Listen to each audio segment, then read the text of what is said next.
મૂળ ગણેશ સાધના એવું કહેવાય છે. એ કદાચ આ મૂલાધાર ચક્ર માટે થઈને છે. ગણેશ છે મૂલાધાર ચક્રના દેવતા છે. ચક્ર કોઈ દિવસ જાગૃત કરવા પડતા નથી. ચક્ર બધામાં જ અલગ અલગ સમયે અલગ અલગ ચક્ર જાગૃત થતું હોય છે. જ્યારે કોઈ સુંદર સ્ત્રી તમારી સામે આવે તો આપણા મૂલાધાર ચક્ર એક્ટિવ થાય છે અને એટલે આપણા જે પણ સેક્સ્યુઅલ ઓર્ગન્સ છે એ એક્ટિવ થઈ જાય છે, ઇરેક્ટ થઈ જાય છે. એનું કારણ છે કે એ સમયે તમારું મૂલાધાર એક્ટિવ થઈ ગયું. તમે જેટલા રિલેશન્સ ભેગા કરો એ બધું નથી આવવાનું, બટ તમારા ધ્યાનનું જે પ્રોગ્રેસ છે ને એ તમારા આગલા યોનિમાં પણ આવશે.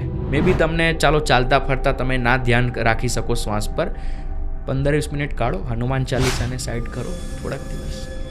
દત્તાત્રેયનું મેઇન જે કોન્સેપ્ટ હતો આધ્યાત્મિકતાનો એ આ જ હતો કે હું જે સેલ્ફ છે એ કશું જ નથી. તો પછી શું ભગવાન, શું શિવ, શું વિષ્ણુ, શું બ્રહ્મ, કશું જ નહીં. એને લીલા કહેવાય જે કૃષ્ણ ભગવાને કરી. કૃષ્ણ ભગવાનને લોકો સમજી નથી રહ્યા, એમને સમજવા બહુ અઘરા છે. એમની જો બધી સચ્ચાઈ બહાર આવે તો લોકો માટે હજમ કરવું અઘરું છે, બટ